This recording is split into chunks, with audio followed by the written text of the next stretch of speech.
This is Julian, and what I want to do with this video here is dive into yet another collaboration, this time with Ryan Holiday. Okay, now if you aren't aware or you don't know who Ryan Holiday is, be sure to check out the link here below. He wrote the book, Trust Me, I'm Lying, in which he denounces today's media, just how the media works, how he, manipulated the media to promote, different clients, and how a lot of people do so as well. And how a lot of, what you think is accurate information is in reality just clickbait, it's noise, it's based on false facts, or it's just based on no facts at all because no one has time to just double check. Okay, and this is a book that I personally hold, extremely close to heart, having personally been in a media scandal myself. And if you weren't aware of that, simply Google my name. Just go on Google right now, open a new tab, type in Julien Blanc, and you will see some of the most preposterous, extreme headlines you will ever see in your life. Like you'll read it and you'll be like, you'll be shocked, you'll be outraged by what you read. And when all that was happening, I remember, reading these headlines and reading the articles and what was being said about me and just being in shock as to how the fuck is this happening? It's like how, are things just getting taken so out of context, blown so out of proportion to the point where there is made up information, made up lies based on stuff that never even happened, stuff that wasn't even me. And I was just like disturbed. I was literally disturbed, like sick to my stomach, seeing this just grow and grow and grow. People believing it, people reading it, people spreading it, including high-end, media sources like say CNN, like Fox News, like New York Times, like Time Magazine, where you'd be like, it must be accurate. It's New York Times. And just see them spread straight up lies. And I was just disturbed until I read this book. And I read it while everything was happening, and just the way he denounces and describes the mechanics of it all just brought that clarity. And I was like, oh. And you really, like, you see behind the curtain, like you see the world for what it is, you see the news, the media for what it is, and it was just like a life-changing type of, oh my God, like how could I not see this earlier on? So with this video here, I don't want to go too deep into the whole scandal. I'm just basically going to attach onto this a conversation that we had where we kind of talk about how the media works. You'll understand a lot of the subtle dynamics, and hopefully at the end of this, you'll start questioning what you read. You won't see it the same way as before. And, you may ask yourself, like, what is the solution to this? And, I don't know the solution. Ryan doesn't know the solution either. I guess the closest thing to a solution is what I'm doing with this video here, and that is just bringing more awareness to how things really work, to how a lot of it is just noise, not real information. Is the real truth. It's just too nuanced.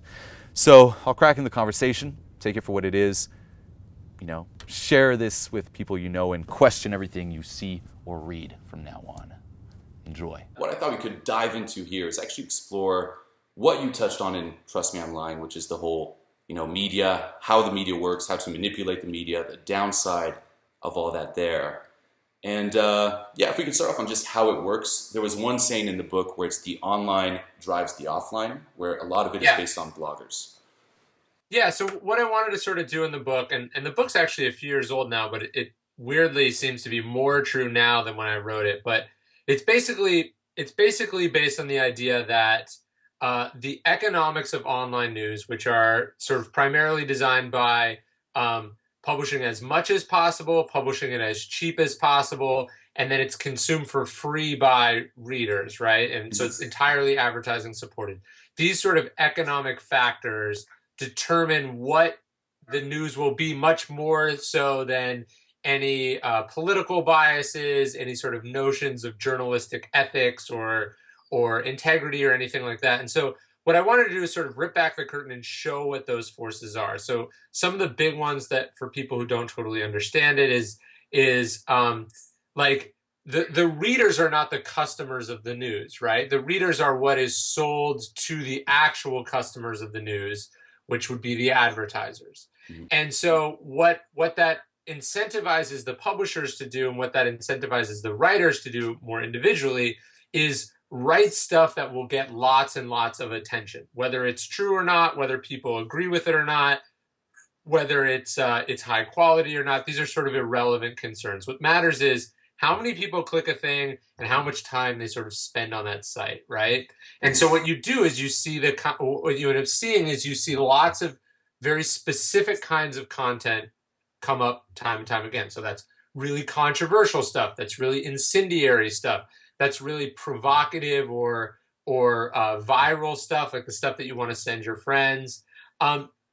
And more directly, right? So that if you own a media site, you're incentivized to get as much traffic as possible. But if you write for one of these sites, you're usually paid a very low base wage. And then you're bonused on top of that how much traffic you get. So like what I like to say is, if I was a journalist and I was writing about a company whose stock that I owned, you would be very reticent to trust me because you would know that I'm incentivized to make that go higher and higher, right? Mm-hmm. Well, you could argue then that a lot of what you read online is subject to a similar conflict of interest. But the stock is not some outside entity, it's the article itself. And so that particular reporter, whether they're writing about you or they're writing about me or they're writing about the company that you work for, the idea that that article is true or well written or any of these things that you might assume that the writer is caring about is in fact secondary to how many people read that article. So this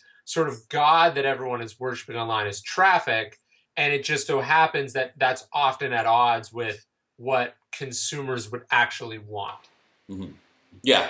No, I love how you explain that too, because we tend to assume it's like the same as back in the day, like the news must be true, but in reality, it's like everything is based on clicks. It's like that's what they want. It's like they want people to read it, and they'll do necessarily whatever it takes to get someone to read that. Well, and look, what makes this more complicated is then you take outlets that really were sort of back in the day based on certain principles or the sort of previous economics, right? Mm-hmm. So if you think about it, the New York Times, it's delivered historically to your doorstep every day, right? And you pay for that to happen. So if the paper sucks, or if the paper misleads you, or the paper sort of egregiously violates what you think to be true, you will unsubscribe. So there's a relationship between the outlet and the reader, right? Mm-hmm. You see this now. There's a big controversy this week or last week about Gawker. Gawker published a very sort of offensive, ugly piece about a chief financial officer of a company who they outed as gay. And a lot of people were really upset about this, right? Mm-hmm. They were really angry. Except that anger actually, in the long term, it hurts the brand of Gawker. But in the short term, there's actually no way to punish that site for doing something poorly or doing something that you find to be unethical, because you don't pay them any money, right? You can't say, I'm not going to pay you any money.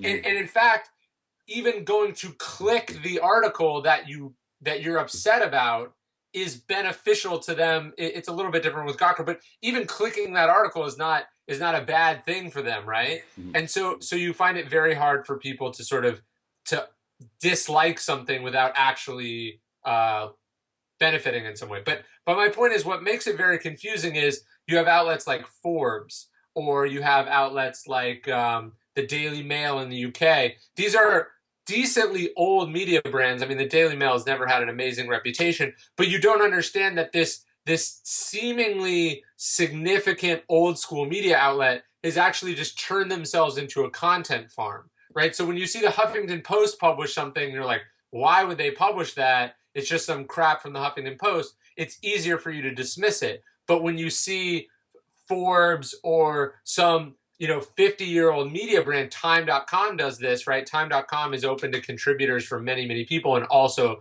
sort of publishes on this model. It can be very confusing to know who to trust and who not to trust, mm-hmm. because all you're seeing is the name in the article, and you assume it must have been created under sort of some auspices of credibility, but in fact it wasn't. Mm-hmm. Yeah. So basically, it all comes from the bloggers. Just to kind of recap here. So everything comes from bloggers. They're the people who do right. It comes from the economic model of the internet, right? Like a lot of these people aren't bloggers, but it comes from trying to make money online, basically. Yeah. So anyone who can write puts that out there.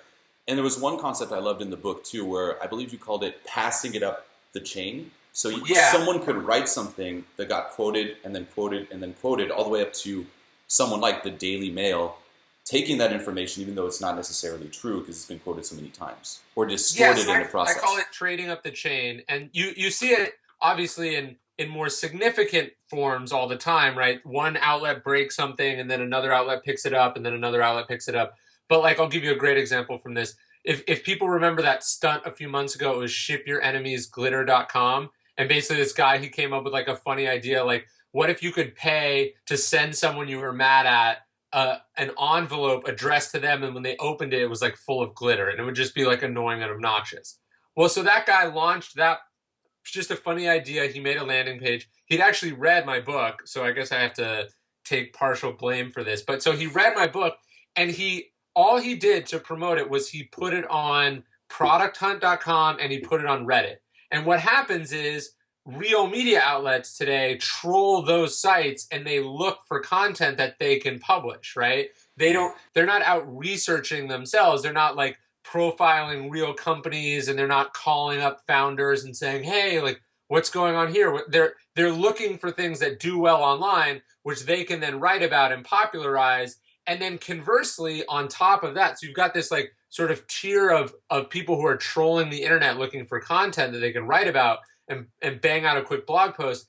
And then you have radio producers and television producers and talk show hosts sort of above them. And then you have even the more prestigious outlets like your New York Times or your CNNs or whatever, your MSNBCs above that. And so what happens is these things start online as a joke or as a prank or as a a minor thing, and then they get picked up by one outlet, and then they get picked up by another and another. And it can become, if you can sort of reverse engineer that process, you can see which outlets pull from which other outlets.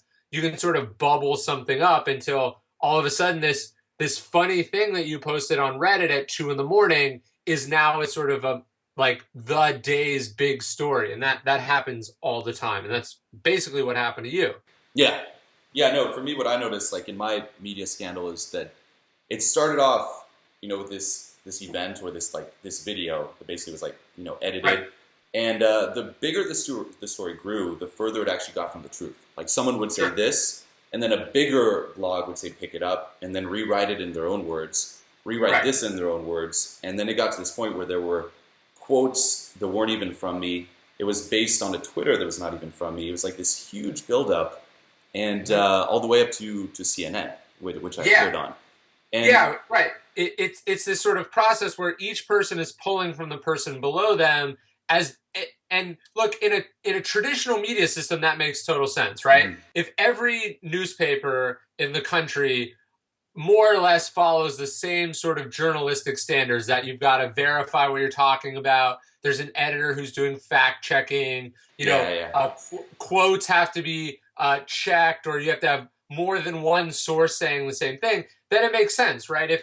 If a newspaper in Cincinnati breaks a story, then of course the New York Times can build on their reporting. Mm-hmm. Well, what if nobody is doing that, right? What if everyone is just sort of like, and with the ship your enemies glitter thing, when it sort of spun out of control, I talked to a bunch of reporters after, and they were like, look, my job is just to write about what people are talking about, right? They don't see themselves as a gatekeeper or a filter or having sort of any real responsibility to check anything. Mm-hmm. So when you magnify that 6 or 7 times, or it sort of becomes like a game of telephone, right? It's like it started out as one way, and then this, and then this, and then this. And in my experience working with companies, you would see this too. Like let's say like a public company announces some new program, or they publish some financial document. Well, analyzing the documents of a publicly traded company is hard, right? You have to be educated. You have to actually know how this stuff works.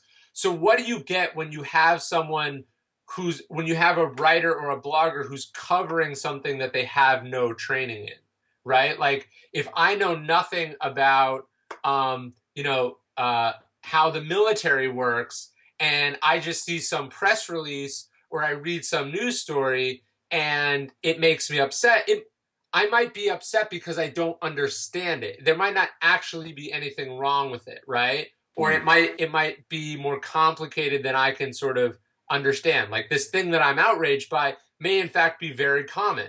But if my incentive is to simplify something, if my incentive is to get outraged by something, I can sort of create this whole chain of events. And in a weird way, I can almost end up manipulating the media, not out of like malice, but out of stupidity, right? Like, because I don't know what I'm talking about, but I'm very sure about what I'm talking about, it can create this sort of seemingly fact-based story, but in fact it's based on a lot of assumptions. And so you see that happen a lot. Yeah, that was huge too, because you write something like that, someone picks it up, and then you have all these people writing about it. And what I noticed too, and you mentioned this in your book as well, is you're pretty much, say on my end, placed in this impossible situation. Because there's all these articles that are so far from the truth, but then if you answer them, you kind of acknowledge them, which makes them real in a way. And if you don't, then you also acknowledge them by not answering and just being silent. Yeah, or I'll give you an example. Like, there's this guy, the guy that's in the news today. He killed that lion in Africa. Yeah. Like, so he probably shouldn't have killed the fucking lion, right? Like, he probably shouldn't have. We don't know, but like, your sort of initial assumption is like, look, you shouldn't have done that. Mm-hmm. What conceivably could this person say in our media environment that would make you consider, like, is there anything he could conceivably do or conceivably say that would make you think anything other than what you already think? It's like increasingly impossible for you to dig yourself out of that hole, for anyone to dig themselves out. So like, what could he say? He's like, oh, look, conceivably he could have done nothing wrong. What if these people actually tricked him? Like he was like fooled by like some bribed, by some official who just wanted money and he didn't know. Like, look, it's probably not the case. And it puts me in this weird position where I end up defending people that I have no interest in defending. But like, it's very interesting that we have this media environment in which a basic amount, a very minimal amount of facts come out. And then everyone has very strong opinions and gets covered to death. And then there's essentially no way for the actual truth, which is usually complicated, right? Or usually nuance, right? Like, look, your methods are controversial. People are going to disagree with them, right? And you would probably accept that, and you'd probably be okay with that. But there's and maybe you're even like beyond the pale of what most people would be okay with. But there's usually a pretty large amount of space between that and like an actual rapist, right? Or an actual person who's doing really, really bad things. Yeah. And so it's essentially impossible to make those distinctions, not just because like it's hard to know where the truth is, but it's like, what incentive does anyone have? Like, what incentive does anyone have, me included? Like, let's say I think that maybe this hunter shouldn't have killed this lion, or maybe he's even a friend of mine and I know he would never do something wrong. What am I going to write an op-ed and just say like, hey, everyone, like, attack me too, right? I'm just not going to do that. Yeah. And so it's this very weird, almost like primitive environment in which we shame people and attack them and tear them to pieces because it's fun for us. And then also over here, what's more alarming is it's very lucrative for these certain media outlets. Yeah. Yeah, and that outrage emotion, too, is the biggest one in terms of just making something viral. So they love it. It's like poke, poke, poke. And you're just like, oh, my God, share, share, share. They get more clicks. Like nobody says, like, hey, you should read this article. It's really confusing, right? Or no one says, like, hey, you should read this article. It's like, whatever, right? You're like, I love this fucking article. Or you're like, I fucking hate this. I want to murder this person.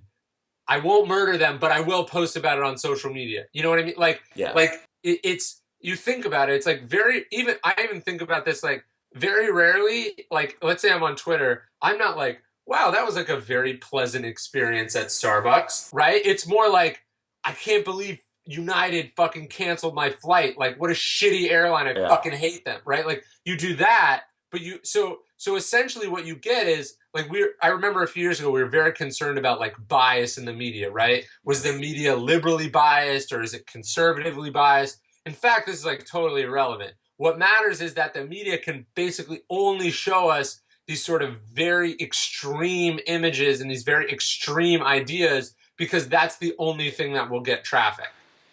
Yeah. Yeah, and as you mentioned before, they have nothing to lose either, because even if they make a mistake, it's not like you're paying them.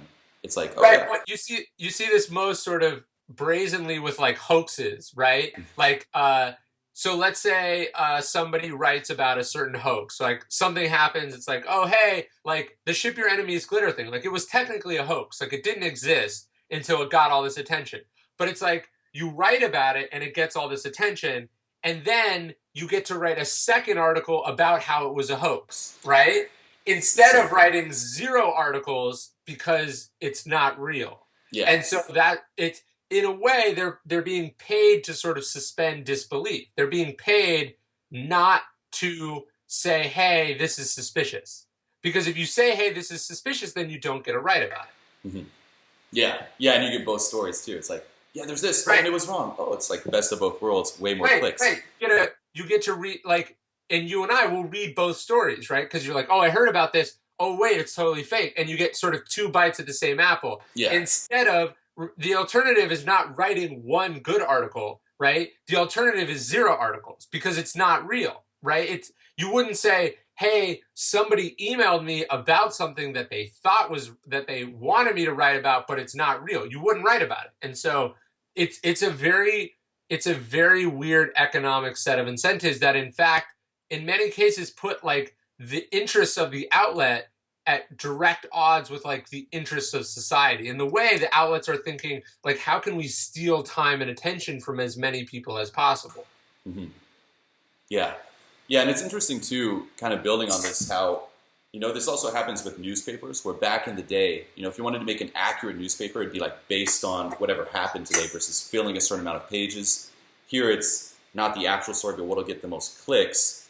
But the 2 points I touch on too is how the bloggers or whoever writes about it, they don't necessarily take the time to verify the sources. And even as us, as society, we read this and we're just bombarded with all this news. We don't have enough time to check it either. And it just reinforces this spiral of noise. And what was also interesting is, and this is what I noticed in my experience, is as you mentioned, like, it goes from this guy's a dick with some video to, okay, this guy is sexual assault, this guy's teaching sexual assault, this guy's teaching rape. And funny enough, the rape never even came from me. It was a fake Twitter. It was Julien with a capital I instead of an L. And they tweeted, pay me and I'll teach you how to rape women. And they were like, oh, that was him. And they quoted that everywhere. So then they got to rape, and then that started growing and growing and growing. And I'm sure you noticed this too. Like, there were some governments that actually had to respond because there was such an outcry of people. And even the governments in official documentation mentioned this fake Twitter. So even, it goes as far as like, the people who write about it don't check it. The readers don't check it. The high-end news like CNN, whatever, doesn't check it. And even governments don't check it. And they're also, in a way, afraid of what they'll say too. Because if they say the wrong thing, then they'll get thrown in under that bus too. Yeah, and look, I think a big part of it is none of these people actually care, right? They're just responding. They're just responding to the pressure of the fact that everyone else seems to have a strong opinion. Yeah. Right. And look, this is a very primitive idea. Like, nobody says like, hey, I don't think that person's actually a witch, right? Because you don't want to be on the stake next to them.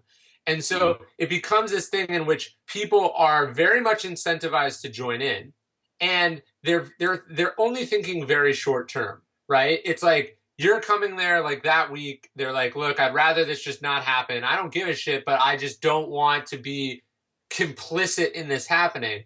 And then again, when the facts eventually get sorted out, it's not as if any of these people are forced to apologize or rescind what they're doing, or say like, hey, we really got this wrong. Again, like that in newspapers, the idea was always like, okay, you run a front page story, now you have to correct it. Where do you run the correction, right? Do you run the correction on the front page? But at least if the newspaper is getting delivered to the same person every day, there's like a reasonable chance they might like check and see that correction. Yeah. But like, so the story that you are this horrible person and you've said all these things, that's very interesting, right? The story that some of this, like, but your response is essentially like, look, I was joking in the video. I know I'm controversial, and that one Twitter account that was fake, right? Mhm. So your response is not is much more complicated than the initial thing that you are this, right? The problem is that the nuance, good or bad, is just too much for public opinion to bear. So we tend to go to the worst or the most extreme thing. And again, this is very unfortunate because it forces me to sort of like stick up for or defend things that I don't care about, and makes me sound like I'm like some conspiracy theorist. But again, it's like, even with my own clients, it's like, okay, they really did do this thing. They really did say something dumb, or they really did mess up, or they really did make a mistake. But that doesn't mean that you should throw the baby out with the bathwater. It doesn't mean they should be, publicly shamed and humiliated and ruined. It doesn't mean that, they would agree with any of these horrible things that are being attributed to them. It's people are complicated, people fuck up, but there's really no room for that in a media system in which every person is simply trying to, in a media system where all the reporters are more or less trying to get to the truth. Mm-hmm. In that way, it's like science, right? In science, all the scientists are working essentially against each other, but to get to this idea of truth, right? The scientific method is about getting to truth. But in media, what you have is all these people competing against each other to get more audience than the other, right? There's no sort of higher ideal that tempers that self-interest, and that's why you get what happens. I think the saddest part about this media environment is that it's very hard to like see someone as anything but this like caricature of a person. Again, to go to this mountain lion thing, or this lion guy, it's like, maybe he shouldn't have killed the fucking lion, and maybe he is like a criminal or whatever. But like, can you imagine like killing a lion with a bow and arrow? That's insane, right? Like, but the idea of like getting that fuller picture, or even just like considering something that you find disagreeable for like a half a second is like far more than like the average person can bear to do. And I think that makes for a very contentious and unpleasant world. Yeah, and in the book too, it's like there's not really necessarily a solution. It's either we become aware of this and we take it for what it is, or like a getting back to the nuanced truths. But again, you'll lose that. Look, I don't know what the solution is, right? Like, I don't know. I wish there was one. I think it begins with people like, I like being aware of it. Yeah, look, a racket. I don't know. Someone may not know the solution to organized crime, but like it begins by going like, hey, organized crime is not just some cool thing you see in gangster movies. It exacts a cost on society, and it's bad, and we shouldn't glamorize it, and we should start to take steps to do something about it. Do you know what I mean? Like, it begins by understanding that there is a problem and what the implications of that problem are.